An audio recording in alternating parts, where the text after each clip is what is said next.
ज़िंदगी में सफलता आपको तभी मिलती है जब आपके सपने आपके बहानों से बड़े हो जाते हैं। जब आपके सपनों का कद आपके बहानों के कद से बड़ा हो जाता है तभी आप सफल होते हैं। किसी भी अच्छी चीज़ को नहीं करने के लाख बहाने मिल जाएंगे आपको। कोशिश कीजिए उसको करने का कम से कम एक वजह मिल जाए, एक बहाना मिल जाए। और ज़िंदगी में हमेशा प्रयासरत रहिए, आगे बढ़ते रहिए। स्वागत है आप सभी का आपके अपने धैर्य क्लासेस में। आज हमारा लेक्चर नंबर 24, सब्जेक्ट है आपका EIM, यूनिट नंबर 4 चल रहा है और आज का तारीख है 18 अप्रैल 2020। आज हम लोग देखने जा रहे हैं क्यू मीटर। आज हमारा टॉपिक है क्यू मीटर। एक और टॉपिक बचा हुआ है इसमें, RLC bridge, then unit number 4 आपका कंप्लीट हो जाएगा। तो 6 यूनिट में से आपके 4 यूनिट कंप्लीट हो जाएंगे, कल बच जाएंगे 2 यूनिट।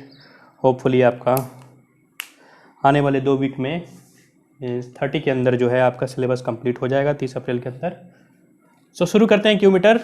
तो क्यू मीटर शुरू करने से पहले हम देखते हैं, लास्ट क्लास में हम लोगों ने देखा था, कमेंट बॉक्स में कमेंट करने के लिए दिया था आपको। मैन्युफैक्चरर और मॉडल नंबर का नाम पूछा था मैंने, डिसॉटेज ब्रिज और शेयरिंग ब्रिज, जिसका उपयोग मेजरमेंट ऑफ कैपेसिटेंस के लिए किया जाता है। तो मेरे को बहुत सारे कमेंट आए हैं। जो मेनली मैन्युफैक्चरर हैं वो हैं आपके टेस्का हैं, एसिको, अम्बाला, जयपुर, चेन्नई और दिल्ली में भी कुछ लोकल कंपनियां हैं जो ब्रिज बनाती हैं। ये आप लोग का कमेंट मेरे को देखने को मिलते रहता है। अजय कुमार जी, अनिल गुप्ता एक्टिवेट रहते हैं बहुत। अनिल गुप्ता जी, मेरा जो दूसरे जो क्लास चल रहा है ECD का, उसमें ये हमेशा अपने जूनियर लोग को, जूनियर बच्चों को मोटिवेट करते रहते हैं, हमेशा उनको पॉजिटिव कमेंट करते रहते हैं। Okay, thank you very much. आप ऐसे ही कमेंट करते रहिए, बच्चों को मोटिवेट करते रहिए, ये बहुत ज़रूरी है। रागिनी चौहान का कमेंट है, मनीषा पाल हैं, अंजलि मौर्य, राहुल यादव, सीमा गुप्ता, शिवा चौहान, शिवांगी सिंह, अंकिता सिंह, ये सबका मेरे को कमेंट देखने को मिला है। आप लोग हमेशा ऐसे ही ग्रुप में एक्टिव रहते हैं। आप हमेशा इसी ग्रुप में एक्टिव रहिए और पढ़ते रहिए। शुरू करते हैं आज का क्लास। आज का क्लास है Q meter. The determination of storage factor, इसको स्टोरेज फैक्टर भी बोला जाता है क्यू मीटर को, is one of the most widely used means in laboratory for testing radio frequency coil, inductors और कैपेसिटर्स। तो लेबोरेटरी में एक बहुत प्रमुख उपकरण होता है क्यू मीटर जो है, जिसकी सहायता से हम लोग most widely use means in the laboratory for testing, जिसका उपयोग टेस्ट करने के लिए होता है। किसका टेस्ट करने के लिए? रेडियो फ्रीक्वेंसी कॉइल का, इंडक्टर्स का और कैपेसिटर्स का।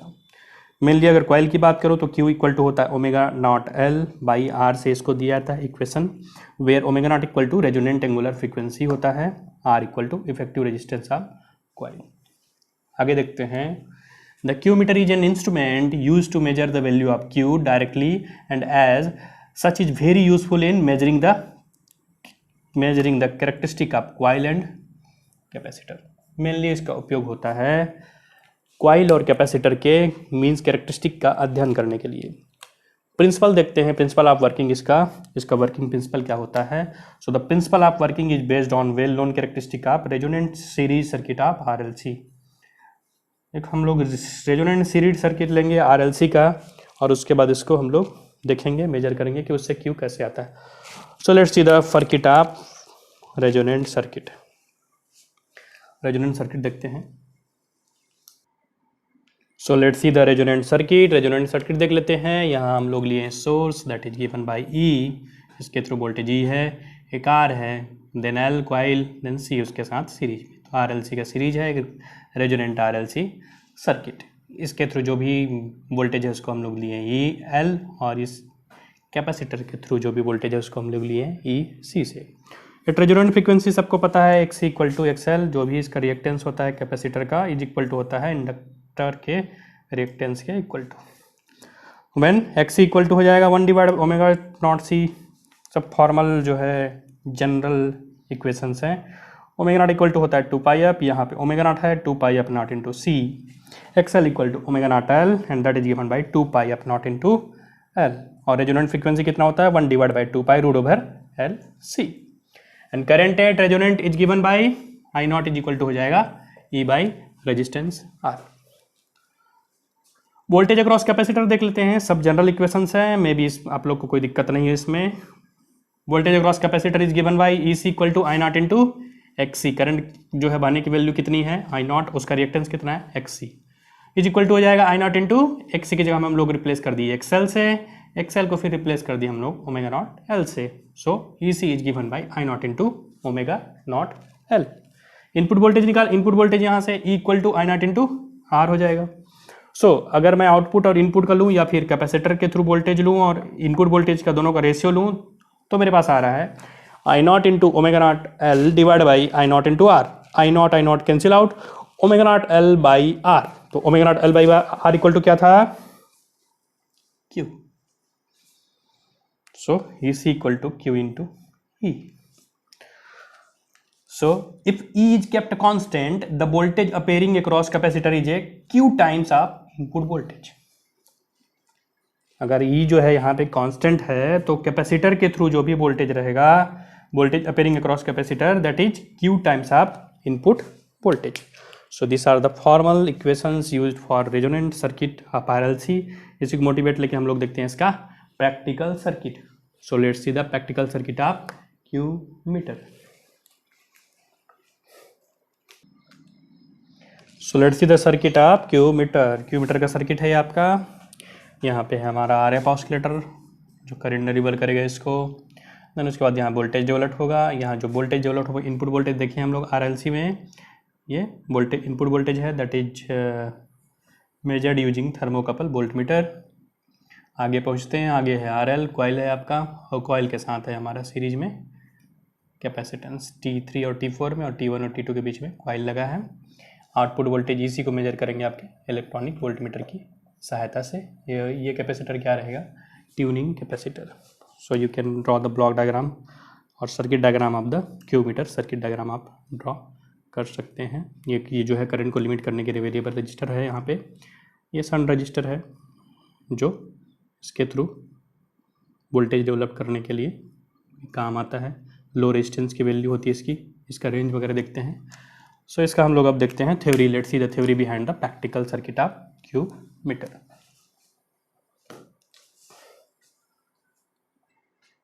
सो let's see the theory. Block diagram आपने सर्किट डायग्राम बना लिया हुआ, सर्किट डायग्राम को सामने रख के देख सकते हैं one by one. So it consist of a variable frequency RF oscillator, input में जो था। The oscillator deliver current to the low valued shunt resistance RSH। देख सकते हैं डायग्राम में RSH है, पैरेलल में कनेक्टेड है, लो वैल्यूड है वो। This low resistance is of order of 100th of ohm. 100th of ohm मतलब 1 डिवाइड बाई 100 का ओम, तो कितना हो जाएगा वो 0.01 हो जाएगा। बट इसका जो वैल्यू होता है typical value, the typical value में भी 0.02 ओम के आसपास होता है ये। दो through this resistance small value of voltage E is injected into the resonant circuit. E है, याद है, ऐसे करके देख लो, E है वहाँ पे, स्मॉल वैल्यू ऑफ वोल्टेज है। So this voltage is measured by thermocouple voltmeter. Voltmeter लगाया ऐसा, थर्मोकपल वोल्टमीटर देख सकते हैं, ठीक। A calibrated standard variable capacitor last में लगा है, is use for resonating the circuit. तो सर्किट को रेजोनेट में लाने के लिए हम लोग क्या किए हैं, कैलिब्रेटेड स्टैंडर्ड वेरिएबल कैपेसिटर लिए हुए हैं। An electronic voltmeter is connected across this capacitor. The coil under test is connected to T1 और T2 के बीच में क्या लगा है, कॉइल लगा है। और लास्ट में क्या है, वोल्टमीटर कनेक्ट है, इलेक्ट्रॉनिक वोल्टमीटर किसके थ्रू, दैट इज कैपेसिटर के थ्रू। सो ये इसका थ्योरी है। So let's see the measurement of Q. So measurement of Q कैसे करते हैं देख लेते हैं एक बार इसका steps. So the oscillator is set to the desired frequency and then the tuning capacitor is adjusted for maximum value of the voltage. Oscillator को क्या करेंगे हम लोग, सेट कर देंगे डिजायर्ड फ्रीक्वेंसी पे, और ट्यूनिंग कैपेसिटर को सेट करके हम लोग क्या करेंगे, मैक्सिमम वोल्टेज उसके थ्रू आना चाहिए, that is going to be EC। तो EC इक्वल टू क्या था, Q into E। So the voltmeter is connected across the capacitor to read the value of Q directly. वहां से Q हम लोग क्या करेंगे, रीड कर लेंगे directly. This measured value of Q is commonly regarded as the Q of the coil under test. जो coil हम लोगों ने T1 और T2 के बीच में जो लगाया था, उसी कॉइल का ये क्या है, the coil under test, the Q of coil under test. But however there is an error, उसमें क्या होता है, एक त्रुटि होता है। क्या त्रुटि, कौन सी त्रुटि? The measured value of Q, the measured value of Q is the not E, the measured value of Q is the Q of whole the circuit not the coil.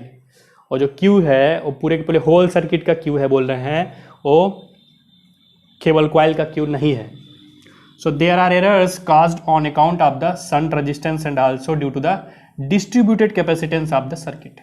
तो ये क्यू जो है, ये जो T1 और T2 है, इसी के पैरेलल में एक कैपेसिटर और होता है जिसको हम लोग बोलते हैं डिस्ट्रीब्यूटेड कैपेसिटेंस, CD बोलते हैं इसको, इसी के पैरेलल में CD।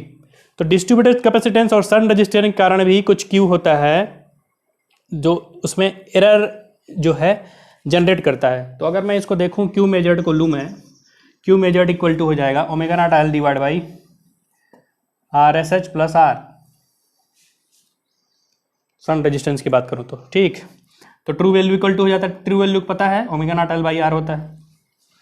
So Q true equal to हो जाता है Q measured 1 plus RS by 1 plus RSH by R। तो ये हमारा फाइनल क्यू ट्रू होता है, ठीक है। Let's see the application of Q meter. Application देखते हैं इसका। जो मैं डिस्ट्रीब्यूटेड कैपेसिटेंस बोल रहा था उसको भी देख लीजिए। Correction due to, that is the correction due to the distributed capacitance. Distributed capacitance का इफेक्ट होता है, तो उसको हम लोग क्यू ट्रू जब फाइंड आउट करेंगे तो द मीन्स कॉइल का, तो क्यू ट्रू इक्वल टू हो जाएगा Q measured 1 plus CD by C, where CD is distributed capacitance of coil and C is tuning capacitance. So these are also the point of that particular theory. Let's see the application of Q meter. So using the Q meter we can measure also inductance, that is the measurement of inductance, measurement of effective resistance, coil का जो effective resistance था R उसको भी measure कर सकते हैं। measurement of self capacitance, self capacitance मतलब यही CD जो भी distributed है उसी को बोलते हैं self capacitance। Measurement of bandwidth, bandwidth भी मेजर कर सकते हैं इसकी सहायता से, और measurement of capacitance. So this are the 5 application of Q meter. तो हम लोगों ने क्यू मीटर देखा पूरा कंप्लीटली, ब्लॉक डायग्राम देखा, थ्योरी देखा, मेजरमेंट ऑफ क्यू कैसे किया जाता है, क्यू का एरर कैसे होता है उसको भी हम लोगों ने देखा लाइन टू लाइन। ओके, सो आप लोग कमेंट बॉक्स में कमेंट कीजिएगा क्यू मीटर का मैन्युफैक्चरर और मॉडल नंबर, और हम लोग नेक्स्ट क्लास में देखेंगे RLC ब्रिज। सो तब तक के लिए स्वस्थ रहिए, सुरक्षित रहिए। धन्यवाद सभी का।